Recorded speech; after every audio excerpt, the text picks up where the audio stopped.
नदी तट पर एक धनवान व्यापारी खड़ा था और उस घाट को खरीदना चाहता था। घाट का मालिक उसके आगे हाथ जोड़कर खड़ा था। मेरे बाप दादाओं ने ये घाट धर्म के नाम पर बनवाया था। सेठ जी, मैं इसे बेच नहीं सकता। किंतु व्यापारी ने अपने दंभ में ऊंची बोली लगाते हुए कहा, मल्ला, जितना बड़ा तुम्हारा घाट है, मैं पूरे घाट को चांदी के सिक्कों से पाट दूंगा। मल्ला बोला, नहीं सेठ जी, मैं इस घाट को किसी कीमत पर बेच नहीं सकता। व्यापारी ने बोली और ऊंची की, जितना बड़ा तुम्हारा घाट है, मैं पूरे घाट को सोने के सिक्कों से पाट दूंगा। इस प्रस्ताव पर मल्ला निरुत्तर हो गया और व्यापारी ने वो घाट खरीद लिया।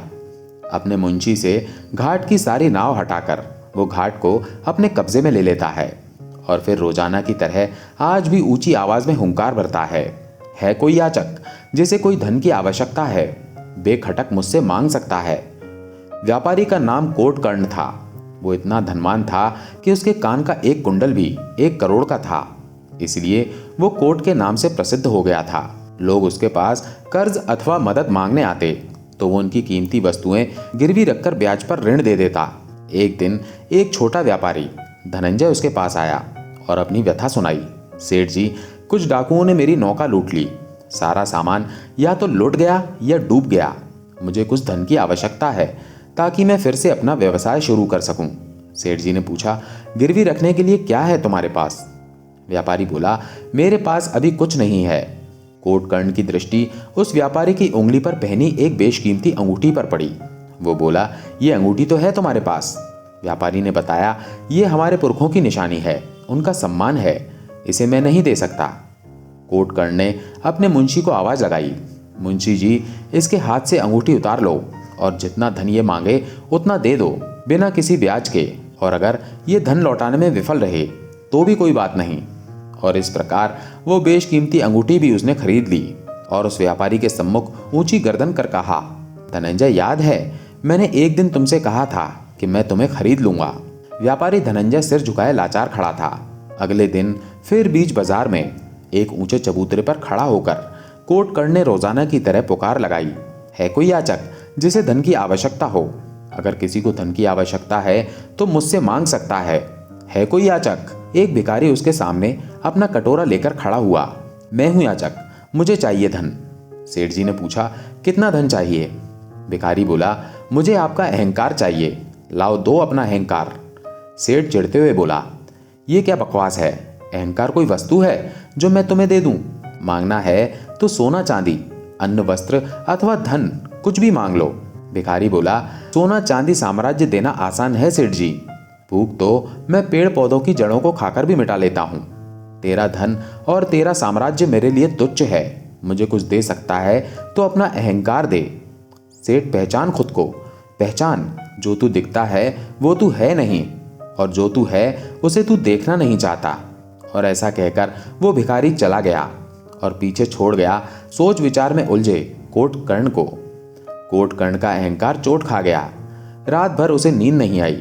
वो पागल हो गया, चिल्ला रहा था, बड़बड़ा रहा था, मेरी धन संपत्ति, मेरा साम्राज्य, सब कुछ उस याचक के लिए तुच्छ था।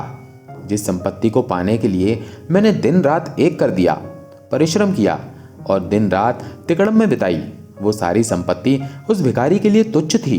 क्या कहा था उसने कि मैं जो हूं वो दिखना नहीं चाहता, और जो दिख रहा हूं वो मैं हूं नहीं, तो कौन हूं मैं? क्या अस्तित्व है मेरा? इस प्रश्न का उत्तर मैं ढूंढकर ही रहूंगा। कोटकर्ण की बेचैनी दिन रात बढ़ती ही जा रही थी। उसके मन के अंदर बैठा चोर उसे सोने नहीं दे रहा था, और यही अंदर का चोर था जिसने बाहर के चोर को आमंत्रित किया। एक रात एक चोर कोटकर्ण के घर के पास चोरी के इरादे से घूम रहा था। सिपाहियों ने उसे पकड़ लिया और पीटते हुए कोटकर्ण के पास ले आए। कोटकर्ण ने उस चोर को छोड़ने का आदेश दिया और उसे निर्देश दिया, अगर सिपाहियों से बचना चाहते हो तो मेरा एक काम करो।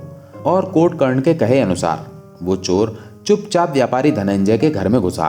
पर वो इससे पहले कुछ कर पाता, धनंजय की पत्नी की नींद खुल गई और वो जोर से चोर चोर चिल्लाई। चोर वहां से भाग गया।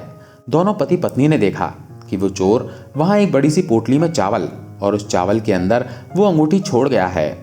पत्नी तो खुश हुई, पर व्यापारी धनंजय सब कुछ समझ गया। उसने साफ कह दिया, ये अंगूठी कोटकर्ण ने ही भिजवाई है। जब तक मैं कोट कर्ण की एक एक पाई चुका नहीं दूंगा, तब तक ये अंगूठी मैं नहीं लूंगा। हम सुबह ही अंगूठी उसको दे आएंगे। किंतु पत्नी नहीं मानी, साफ कह दिया ऐसा नहीं हो सकता। वो दुष्ट किसी को कोई चीज दे ही नहीं सकता।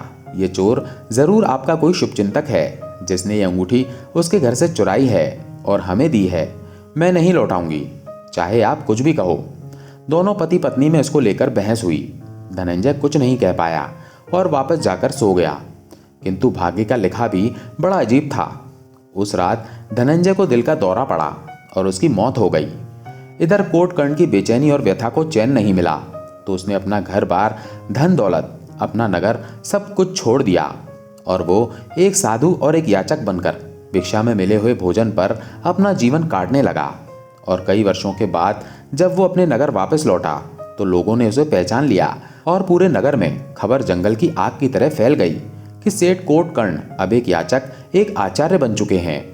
कोट कर्ण अब हरि भजन गाता था और लोग उसके शिष्य होने लगे थे। एक दिन वो भिक्षा मांगते हुए उसी व्यापारी धनंजय के दरवाजे पर पहुंचा। धनंजय की विधवा पत्नी ने दरवाजा खोला और प्रसन्नतापूर्वक याचक कोट कर्ण को भोजन दे दिया। जब अपनी कुटिया में कोट कर्ण ने भोजन करना शुरू किया तो पके हुए चावलों के बीच उसे वही अंगूठी मिली जो उसने चोर के माध्यम से धनंजय को लौटा दी थी। कोट कर्ण ने वो अंगूठी अपने पास रख ली। एक शाम जब वो अपने आश्रम में हरि भजन गा रहा था और श्रोताओं की भीड़ उसके सामने बैठी हुई थी, तभी वहां भागता हुआ और सिपाहियों से अपनी जान बचाता हुआ वही चोर भीड़ में आ बैठा। सिपाही इधर उधर खोज कर चले गए। सत्संग पूरा हुआ और सभा भी उठकर चली गई। और जब वो चोर भी जाने लगा तो आचार्य कोट कर्ण ने उसे आवाज लगाई। चोर घबरा गया और पूछने लगा, आप मुझे पहचानते हैं? कोट कर्ण आत्मविश्वास से मुस्कुराते हुए बोले, एक दिन तुम मुझे लूटने के इरादे से आए थे, पर तुम हार गए। अब तुम मुझे नहीं लूट पाओगे। चोर कुछ समझ नहीं पाया और वो बड़े ध्यान से आचार्य कोट कर्ण के चेहरे को देखने लगा। कोट कर्ण आगे बोले, जो तुम दिखाई देते हो वो तुम हो नहीं, जो तुम हो उसे तुम देख नहीं पाते। सारा पुरुषार्थ तो अपने को पहचानने का है। चोर ने ध्यान से देखा और पहचानते हुए बोला, सेठ कोट कर्ण। चोर ने हाथ जोड़कर कहा, क्षमा प्रभु, बचने का कोई और रास्ता नहीं था, इसलिए आपकी सभा में आ बैठा। कोट कर्ण बोले, अब तुम मुझ पर एक उपकार और करो। ऐसा कहकर कोट कर्ण ने चोर के हाथ में कुछ रख दिया और कहा, ये लो, लेकिन इस बार उस मार्ग से जाना जो सही हो। ऐसा कहकर कोट कर्ण चले गए। चोर ने हाथ खोलकर देखा तो वही बेशकीमती अंगूठी उसे दिखाई दी। वो अंगूठी को लेकर स्वर्गीय व्यापारी धनंजय के घर की ओर चला गया। रात का समय था। उसने दरवाजा खटखटाया। धनंजय की विधवा पत्नी ने दरवाजा खोला। इतनी रात गए कौन है भाई? चोर बोला, मैं चोर हूं माई, तो मेरे घर का दरवाजा क्यों खटखटाया? आपको कुछ लौटाना था। ऐसा कहकर चोर ने वो अंगूठी महिला की ओर बढ़ा दी। महिला ने अंगूठी को देखकर कहा, अब सारे बंधन काट चुकी हूं। अतीत से, अतीत की अनुभूतियों से, सुख से, दुख से और भविष्य के भय से। अब ये अंगूठी मेरे किसी काम की नहीं है, इसे तुम ही रख लो भाई। चोर तो हो ही। चोर हक्का बक्का रह गया। वो गहरे सोच विचार में पड़ा और हारा हुआ सा वापस लौटा और चलते चलते रास्ते में बड़बड़ाया। एक बात समझ नहीं आई, वो क्या चीज थी जिसे पाने के लिए कोट कर्ण ने अपना सब कुछ लुटा दिया, और सब कुछ लुटाकर भी उन्होंने क्या पाया? क्यों इस बुढ़िया को अब अंगूठी का मोह नहीं? किस बंधन को काटने की बात कर रही थी ये? वो क्या है जो सुख संपत्ति, सत्ता और वैभव से भी महान है? अब चोर का भी अहम ठेस गया।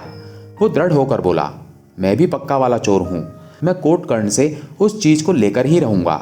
मैं लूट कर रहूंगा उस कोट कर्ण को। मैं विजय बनूंगा। कोट कर्ण नाव में सवार होकर नदी पार कहीं जाने को थे कि पीछे से चोर की आवाज आई, कोट कर्ण जी। कोट कर्ण ने पलट कर देखा तो वही चोर दौड़ा दौड़ा आ रहा था। मैं हारा नहीं हूं प्रभु, मैं आपको लूट कर ही रहूंगा। मैं वही बेशकीमती चीज आपसे पाकर ही रहूंगा जिसके लिए आपने सब कुछ छोड़ दिया। ऐसा कहकर उस चोर ने अंगूठी निकाली और उसे नदी में फेंक दिया और लपक कर कोट कर्ण के चरण पकड़ लिए। और कुछ समय पश्चात वो चोर भी चोर नहीं रहा। वो सत्यवादी भिक्षुक के नाम से प्रसिद्ध हो गया। कोट कर्ण को उसके अहंकार से मुक्ति मिली। उस विधवा स्त्री को अपने मोह और सुख की चाह से मुक्ति मिली और चोर को उसके अहंकार में जीवन से मुक्ति मिली। शायद इसी को मोक्ष कहते हैं। दोस्तों, आपके द्वारा दिए हुए लाइक और शेयर से मेरा हौसला बढ़ता है। आपसे विनम्र प्रार्थना है कि अपना प्यार और आशीर्वाद इसी प्रकार बरसाते रहें। चैनल को सब्सक्राइब अवश्य करें। आपका बहुत बहुत धन्यवाद। जय जय श्री राम।